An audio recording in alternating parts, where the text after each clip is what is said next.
This is going to be a video of me unboxing and testing this Intervent Extractor fan, 4 inches, NVF100P Pullcord model. Yeah, 220, 240 volts, AC. And yeah, other side of the box, just boring cardboard. I'm expecting this to look exactly the same as the Centurion, just that this is the Pullcord model. But I don't know why it's got the Intervent logo there, because this was not meant to be a Centurion. It was meant to be a Manrose fan that looked exactly the same as the Centurion, but this could be completely different. But they might have given me the wrong fan. But anyway, that's to be found out any time now. Oh, nice. Yeah, it's exactly the same as the Centurion, just that it's got a Pullcord, as you can see. Oh, very nice.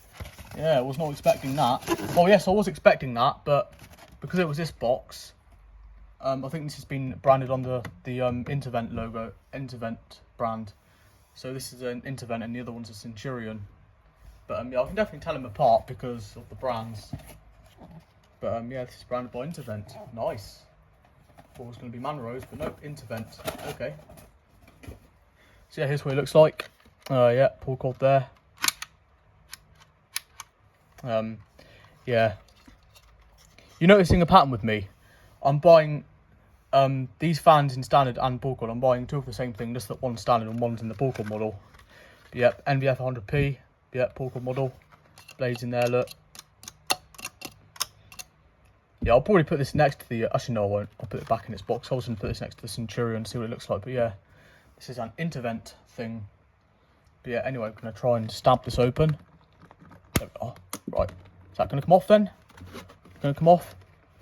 Yes. Cool. Nice, there it is. Yeah.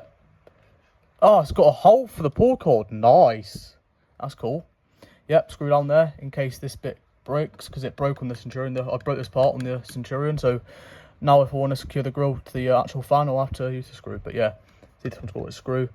Yeah, the Manrose, the other Manrose, the Manrose Pullcord fan I unboxed last week had orange light going into there. So these two and two Manrose fans are very similar. Yeah, this and the Centurion are very similar to the two Manrose fans that look identical.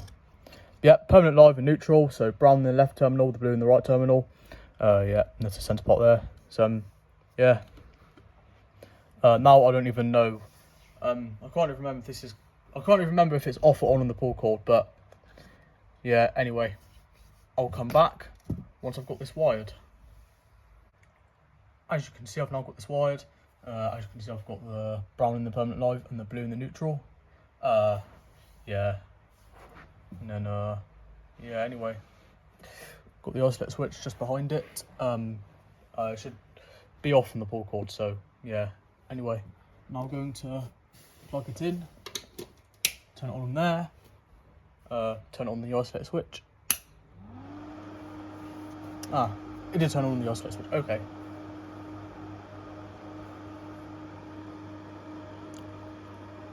Yeah, this sounds exactly the same as the Centurion. Yeah, I thought it'd be lower in pitch because the two Manrose fans I had, yeah, because the two Manrose fans I unboxed and tested,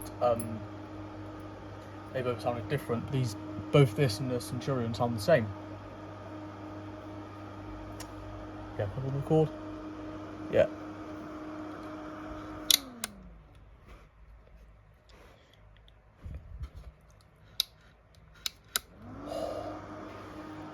Yeah, when you pull the cord, make sure it clicks twice, because otherwise it won't power up.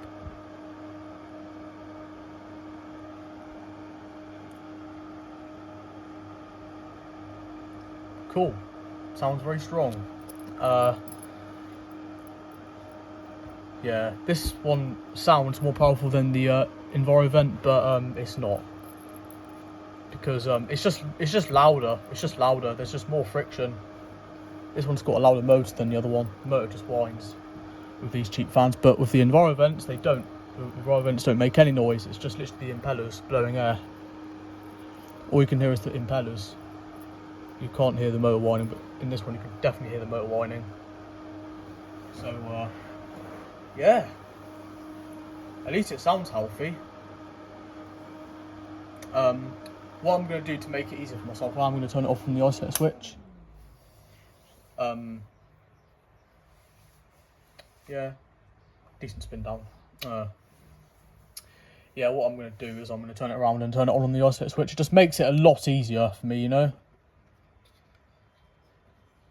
Yeah, anyway. Now I'm going to turn it on again.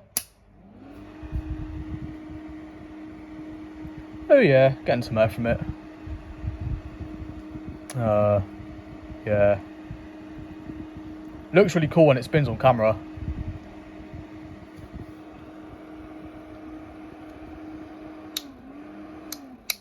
Yeah, good example there of what happens if you don't. Good example there of what happens if it doesn't click twice. So it went power back up again. Oh, this is so difficult. So difficult. But yeah, anyway.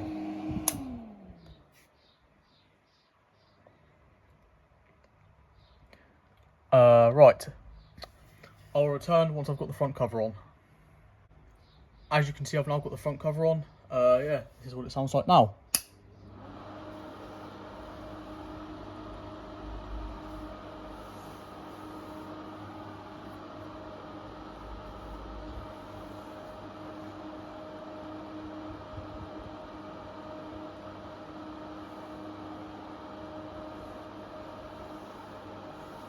Now let's try putting it on the pullcord a few times. The cover might come off actually because it's not secure. Yeah. If you want to have an easy time pulling the cord, you've got to install this on a bit of cardboard or something and put it on the wall or something, because then you can pull it. Because I've got it on a carpet, I'm having to pull it forward, and it's just going to move the fan about when you come to pull it. Yeah. Don't fall for this, right? Only because the fan sounds really, really powerful and noisy, it doesn't mean it's going to blow more air. The reason why it's so loud is because the motor's really loud. The motor's just whining, and the bearings can make it louder as well. Whereas this Intervent fan that I unboxed and tested before this one, it's very powerful and quiet. It spins really fast and moves a lot of air. A good example, they always put a really bad fan and a really good fan up together to compare them, to see how this sort of fan acts and how these Intervent fans act. But then, yeah, a massive difference. The Intervents win every time. I'm pretty sure the Intervent fans win every time. Yeah. They always compare bad fans and good fans to a duct. So there's a duct, and then they see how far the counter goes up, and I've seen the Intervents push the counter right up to the top. Like, literally, like these fans don't even get it moving. But yeah, this fan does sound really powerful, and it does move quite a little bit amount of air, but hardly anything, to be fair. But yeah, I might actually be able to get the cover off pretty easily, because I thought it clicked into place, but no. But anyway, let's turn it off on the isolate switch.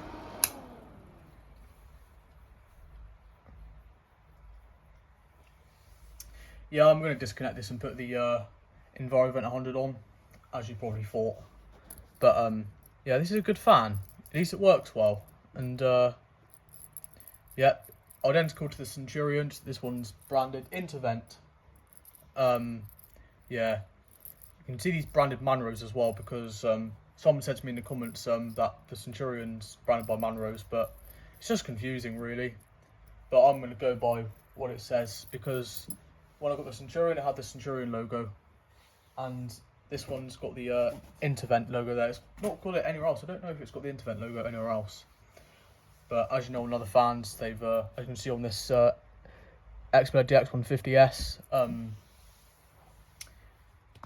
yeah, you can see it's got the Extractor logo displayed at the top. But on these fans, the logo isn't anywhere. The model is on the pipe. Look there, the model numbers on the pipe.